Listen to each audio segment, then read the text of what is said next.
Which brings us to Donovan Mitchell, because everything Knicks is framed through Donovan Mitchell. And the way Woj framed it was just like wild. In the initial tweet of the RJ Barrett extension reporting, Woj had said New York Knicks guard RJ Barrett is finalizing a 4-year rookie extension that could be worth up to $120 million. His agent Bill Duffy told ESPN, complicating the franchise's offseason trade pursuit of Utah Jazz All-Star Donovan Mitchell. Can we give RJ Barrett's contract extension its own tweet, please, before we go right to Donovan Mitchell? It didn't need to be clickbait. There was no link in that tweet. And RJ Barrett is, I think, a big enough household name, or at least divisive enough name in NBA circles that draws engagement anyway. And it's the fucking Knicks. So it could have been, like Kevin Knox agreeing to an extension last year and people would have cared about it. So I just don't understand why you shoehorn that into the tweet unless you're trying to sort of preemptively win the press conference that you're intending to have with Donovan Mitchell or about the Donovan Mitchell trade sweepstakes. Woj noted in basically the follow-up piece that he wrote, the Knicks set a deadline of Monday to get a trade done for Mitchell with the Jazz. When they didn't meet it, they committed to RJ Barrett with an extension, which again makes him harder to trade. It also insinuates that RJ Barrett needed to be in every single permutation that of a Donovan Mitchell trade, which no, because most of the permutations that have been floated out there did not include RJ Barrett. I think RJ Barrett's a good player who the Jazz do not want and probably shouldn't want, because they would have had to have made the decision on his future, not if not now, then by the end of next season, and to recommit to someone who you only have a year with at most. And when you're in the infancy of a rebuild, it just gets finicky. And I can understand why you wouldn't want to do that. My expectation is that they didn't want to do that. That was all along.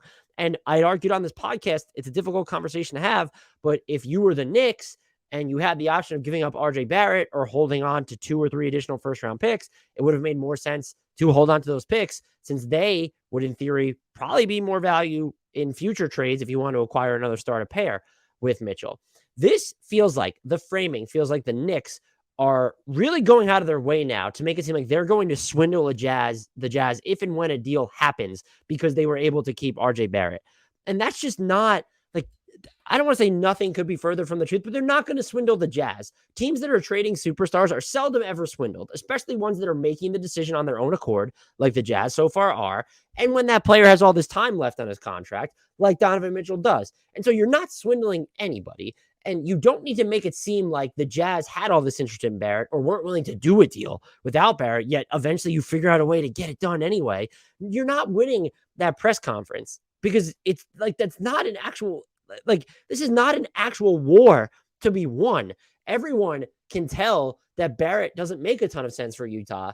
And if you wanted to, after the fact, paint it as a victory that you didn't need to give up maybe you could argue your only core prospect, because Barrett's the closest you come to a blue chip prospect, depending on how you feel about Quentin Grimes. Fine. If you want, that's what the Timberwolves did with Jaden McDaniels and Rudy Gobert. I find it very hard to believe that they saved more than 1 first-round pick or swap, and that it was probably an earlier pick, not one of the distant ones, by keeping Jaden McDaniels. It's fine they wanted to keep him. It's fine they're painting that as a big win.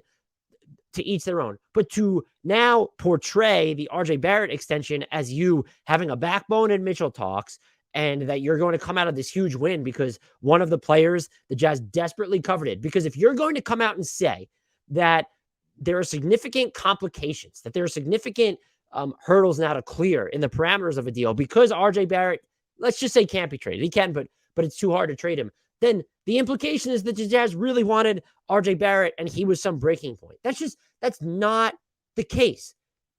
The Jazz have always needed to get future picks more than tangible players, or prospects like Quentin Grimes or even an Obi Toppin who have multiple years left on their rookie scale deal. And I'm not saying they should have preferred Toppin to RJ Barrett, but when you're looking at Grimes specifically, another wing a little bit smaller than Barrett who can profile when you're not looking at his on-ball stuff, as someone who can exist in this 3-and-D role, yeah, you prefer Quentin Grimes. He's going to be cheaper for 3 years. You don't have to make this huge expensive bet on him.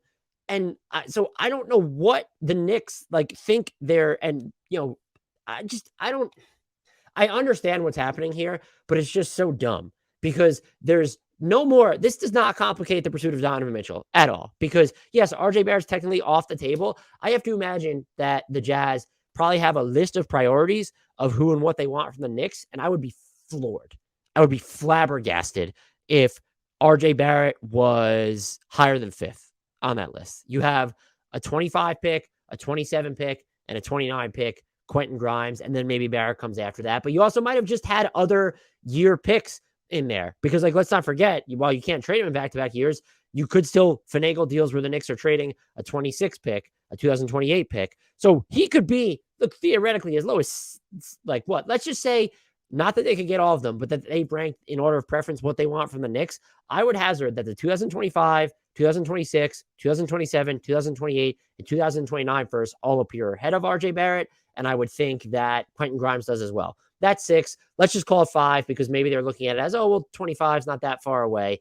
So we don't need to pretend like the Knicks have pulled themselves out of the Donovan Mitchell sweepstakes or that they're doing some, we don't need to heroicize this framing. Like, this is spin. That's exactly what this is. I still expect Donovan Mitchell to end up with the Knicks.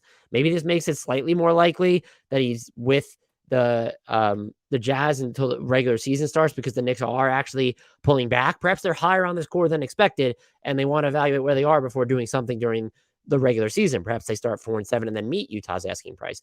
The other way that you could frame this, and if you've listened to this long, I'm sure you thought about it, that the Knicks are trying to get out in front of them giving up more first-round picks than have been reported. There's been the 5 first-round pick framing, which it sounds like a lot, but we know for a fact that only 2 unprotected first-rounders have been included. So that means that they're giving 3 first-rounders that aren't their own or that are heavily protected, I guess. And that's not really, when you're looking at the picks they have in Dallas's top 10 protected this year, Milwaukee's top 4 protected in 2025, and then the Detroit and Washington picks, they are probably not going to convey next year, and they will never convey higher than 8th, I think is the highest spot that one of them can be at, and it's protected so far out in the future, you can't really plan or bank on when you're going to get them.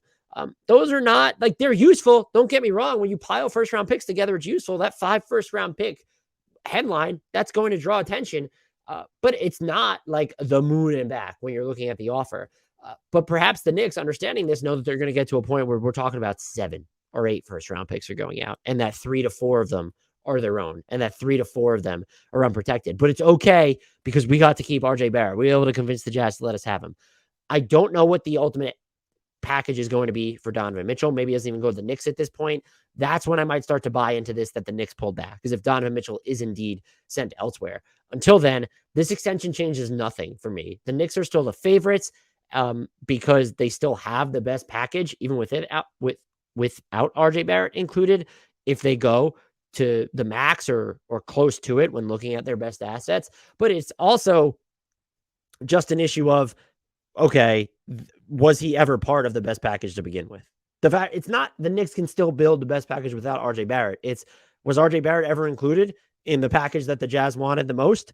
Like the realistic package. I'm sure they asked for everything and everyone, but the realistic package that they actually want from the Knicks, was he in it? I don't know. My guess is no, but he certainly doesn't need to be. And you don't need to view the RJ Barrett extension through the Donovan Mitchell prism. All this means is that he's most likely going to finish the season with the Knicks in the event they do not only make a Mitchell trade, but maybe some other trades. So he's going to finish the season with the Knicks.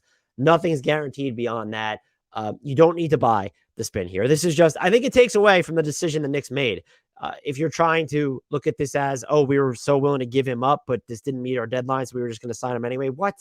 I would give the Knicks more credit if this wasn't the vein of reporting that we were being subjected to right now. And I would expect this all to end with either the Knicks using this as a way to say, well, we got to keep RJ Barrett, even though the Jazz really wanted him when they traded for Donovan Mitchell, or it's preemptively getting out in front of the Knicks had to give up 7 first-round picks because they wouldn't include RJ Barrett. Maybe it's a little bit of both there. Either way, I think the RJ Barrett extension is good and justifiable for both team and player here, and I think it has zero bearing on what happens in the Donovan Mitchell sweepstakes, and I will only believe that it has any impact on it if and when Donovan Mitchell heads elsewhere.